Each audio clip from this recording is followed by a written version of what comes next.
الحمدللہ وحدہ والصلاۃ والسلام علی من لا نبی بعد اما بعد۔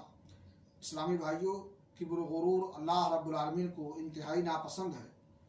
اگر انسان کا کبر ایسا ہے کہ وہ اللہ اور اس کی باتوں پر ایمان لانے سے انکار کرتا ہے تو ایسا شخص یقیناً جہنمی ہوگا اور اس کا ٹھکانہ جہنم ہوگا۔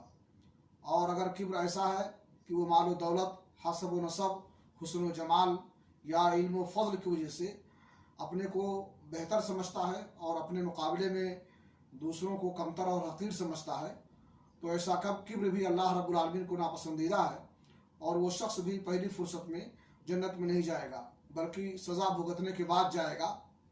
صحیح مسلم شریف کی حدیث ہے، اللہ کے نبی جناب محمد رسول اللہ صلی اللہ علیہ وسلم نے فرمایا، لا يدخل الجنة من كان في قلبه مثقال ذرة من كبر۔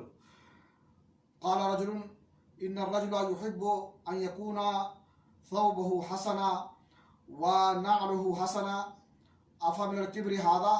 قال الكبر بطر الحق وغمط الناس۔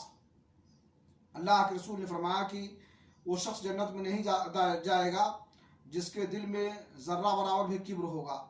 تو ایک آدمی نے سوال کیا اور کہا کہ اللہ کے رسول، ایک شخص پسند کرتا ہے کہ اس کا لباس اچھا ہو، اس کے جوتے اچھے ہوں، کیا یہ کبر شمار ہوگا؟ تو اللہ کے رسول نے فرمایا، کبر یہ ہے کہ انسان حق بات کو ٹھکرا دے اور لوگوں کو اپنے مقابلے میں حقیر سمجھے اور کمتر سمجھے۔ اللہ رب العالمین سے دعا ہے کہ اللہ تعالی ہمارے اندر تواضع کی صفت پیدا کرے اور کبر و غرور سے محفوظ رکھے۔ وآخر دعوانا الحمدللہ رب العالمین۔